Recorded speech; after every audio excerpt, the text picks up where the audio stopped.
Olá, garotada! O que estão achando do audiolivro O Leão, a Feiticeira e o Guarda-Roupa, que é o livro número 2 das Crônicas de Nárnia? Aqui em casa adoramos todos os livros das Crônicas de Nárnia. As histórias são fabulosas, com exemplos de bravura, bondade, de personagens que fazem o que é certo, mesmo que seja difícil. Aqui, cada um tem o seu personagem favorito entre os reis e rainhas. É muito importante escutar o livro na ordem certa para não perder nada. Dá uma checada se você está no capítulo correto antes de continuar. E não esqueça de dar seu like e se inscrever no canal. Vamos começar? Capítulo 16. O que aconteceu com as estátuas? Que lugar estranho! Exclamou Lúcia. Quantos bichos de pedra! E gente também! Parece até um museu. Psiu! Fez Susana. Olha o que Aslan está fazendo. Aslan aproximou-se do leão de pedra e soprou. Deu meia volta como um gato querendo agarrar o próprio rabo e soprou também sobre o anão de pedra.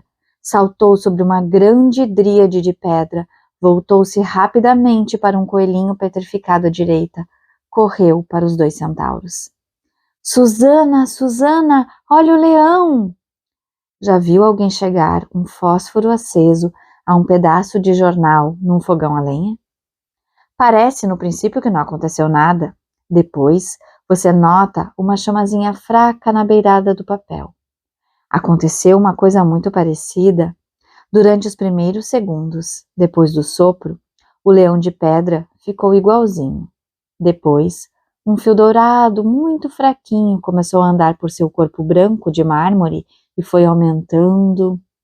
Daí a pouco, a cor lambia as costas do leão como fogo lambe um pedaço de jornal.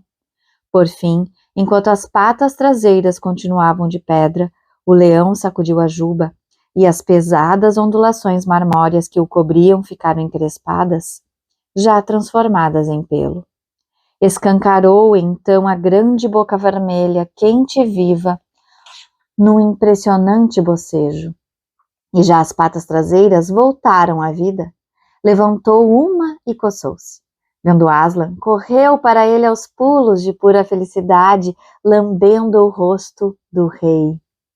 E as estátuas voltaram à vida por todos os lados. O pátio já não parecia um museu, era um jardim zoológico. Seres de todos os tamanhos, de todas as formas, corriam atrás de Aslan, dançando em torno dele. Desaparecera a brancura de morte. O pátio era festival de cores, com dorsos lustrosos e castanhos de centauros, chifres anilados de unicórnios, plumagens deslumbrantes, o pardo avermelhado das raposas, cães, sátiros, meias amarelas e capuzes vermelhos de anões, e espíritos de bétulas em túnicas de prata, espíritos de faias envolto num verde fresco e transparente, espíritos de vidoeiros vestidos de verde tão brilhante que quase parecia amarelo. Sumira o silêncio de cemitério. O pátio ressoava com um som alegre de rugidos, zurros, latidos, uivos, grunhidos, arrulhos, relinchos, gritos, canções e risos. Ah! Gemeu Susana num tom diferente. Olhe, você acha que isso é seguro? Lúcia olhou e viu que Aslan soprava os pés de um gigante de pedra. Está tudo bem! Gritou Aslan alegremente. Quando os pés estão corretos, todo o resto os acompanha. Não era isso que eu estava querendo dizer, murmurou Susana para Lúcia. Mas era tarde demais. Mesmo que Aslan tivesse entendido, a força da vida já subia pelas pernas do gigante. Ele mexeu os pés, levantou o cajado que tinha encostado ao ombro, esfregou os olhos e disse: Que foi isso? Devo ter dormido demais. Ah, onde está aquela feiticeira de uma figa? Tiveram que explicar ao grandão tudo o que havia acontecido. Levou a mão à orelha e fez com que repetissem tudo até ouvir e entender bem. Depois, inclinou a cabeça à altura de um monte de feno e tirou o boné a Aslan, muitas vezes, com o carão a resplandecer de alegria. Os gigantes, de todas as raças, são tão raros hoje que há poucos com boa aparência. Aposto 10 contra 1 que você nunca viu um gigante com um rosto resplandecente. Mas pode estar certo, vale a pena ver. E agora, é lá dentro, disse Aslan. Todo mundo de olho bem aberto, busca rigorosa em tudo. A gente nunca sabe onde pode estar escondido um pobre prisioneiro. Foi uma correria. Durante alguns minutos, aquele horrendo castelo, velho, escuro e mofado, ressoou com o ranger das janelas que se abriam e com um eco de vozes que gritavam ao mesmo tempo. Não se esqueçam dos calabouços! Quem me ajuda a arrombar esta porta? Aqui tem outra escada de caracol. Olhem o coitado do canguru! Chamem Asla! Puf, que abafamento! Será uma porta falsa? Tem um bando imenso aqui em cima! Mas o olhar de todos os momentos foi quando Lúcia abriu as escadas gritando: Aslan! Aslan! Achei o Sr. Túmulos! Depressa, por favor! Daí a pouco, Lúcia e o pequeno fauno, de mãos dadas, dançavam de alegria. Apesar daquela temporada triste de estátua, ele era ainda o mesmo, muito interessado nas coisas que a menina tinha a contar. Até que a busca na casa da feiticeira chegou ao fim. O castelo estava vazio de todo. Pelas portas e janelas abertas entrava a luz e o ar perfumado da primavera insinuava-se até nos cantos mais escuros e feios. A multidão de ex-estátuas voltou ao pátio. Foi aí que alguém, o Sr. Túmulos, se não me engano, se lembrou de perguntar: Mas como iremos sair daqui? Aslan entrara de um salto. Os portões ainda permaneciam fechados. Não há problema, disse ele, chamando o gigante. Como é o seu nome? Sou o gigante Humbacatamal, às suas ordens, disse ele, tirando o boné.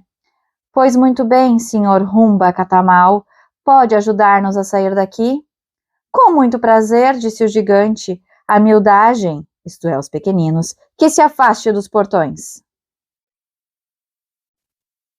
Então, avançou para os portões e se ouviu o tan, tan, tan do cajadão. Os portões chiaram ao primeiro golpe, estalaram no segundo, estremeceram no terceiro. Depois o gigante arremessou-se contra as torres ao lado dos portões. Apertou-as e sacudiu-as tanto, durante alguns minutos, que elas, junto com pedaços de muralhas, caíram estrondosamente. Era estranho estar naquele pátio de pedra e olhar pela abertura e ver a relva lá fora, as árvores balançadas pelo vento, os riachos cristalinos, as montanhas azuis e o céu. Macacos me mordam se não estou suando em bicas, disse o gigante, ventando como uma locomotiva das grandes. Falta de treino, é isso? Alguma das mocinhas aqui presentes terá, por acaso, aquilo que dá o nome de lenço? Eu tenho! Gritou Lúcia, pondo-se na ponta dos pés e levantando o lenço o mais que pôde. Obrigado, menininha, disse Humbacatamal, inclinando-se para apanhá-lo. Lúcia levou um dos maiores sustos de sua vida ao sentir-se levantada no ar como num elevador de obra, entre os dois dedos do gigante.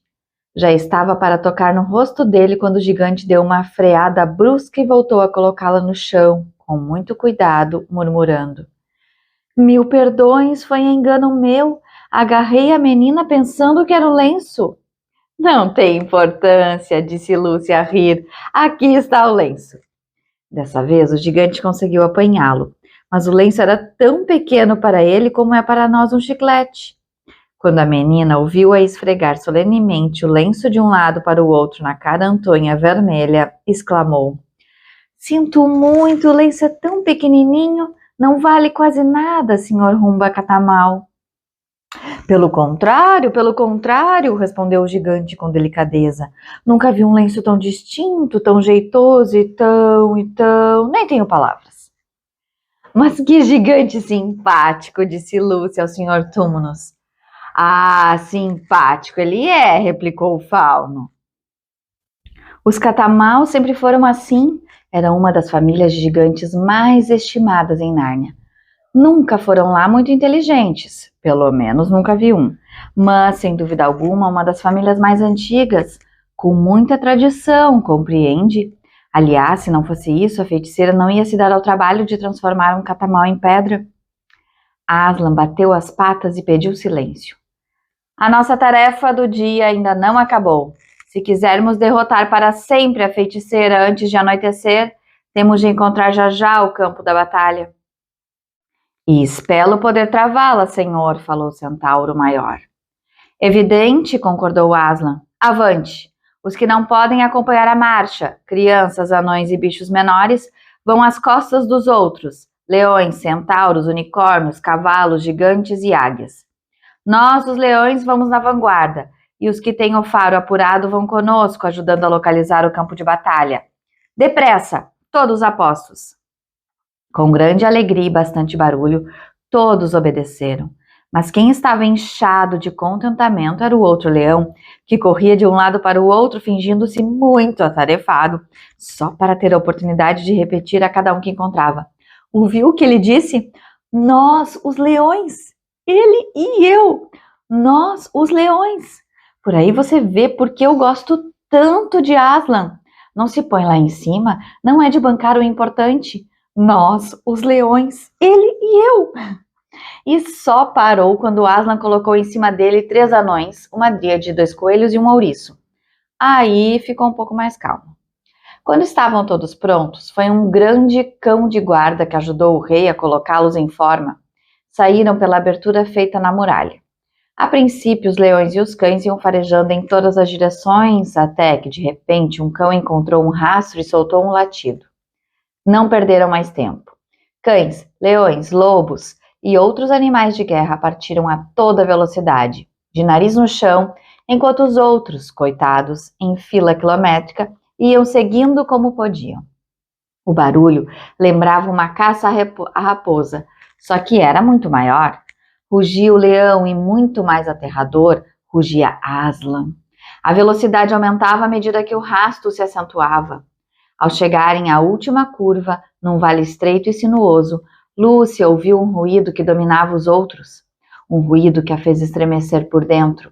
Eram gritos e uivos e o choque de metal contra metal. Ao saírem do vale, viu logo do que se tratava. Pedro, Edmundo e todo o resto do exército de Aslan lutavam desesperadamente contra uma imundície de gente, seres hediondos como os da véspera. À luz do dia, eram ainda mais estranhos, mais malignos e monstruosos, e pareciam mais numerosos. O exército de Pedro, de costas para ela, parecia uma brincadeira, e havia estátuas espalhadas por todo o campo de luta. A feiticeira certamente usara sua varinha, mas agora ela lutava com o grande facão de pedra. E era com Pedro que lutava.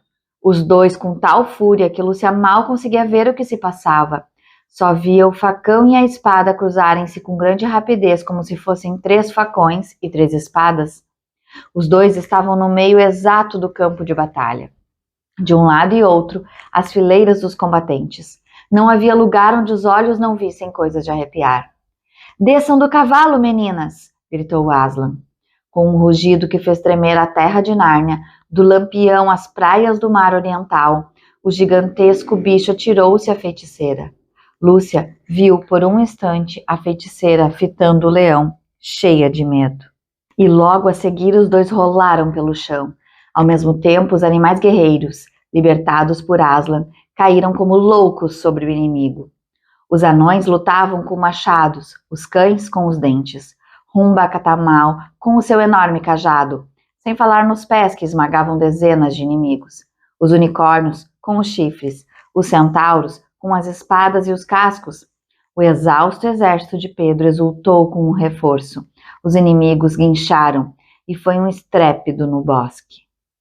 Fim do capítulo 16.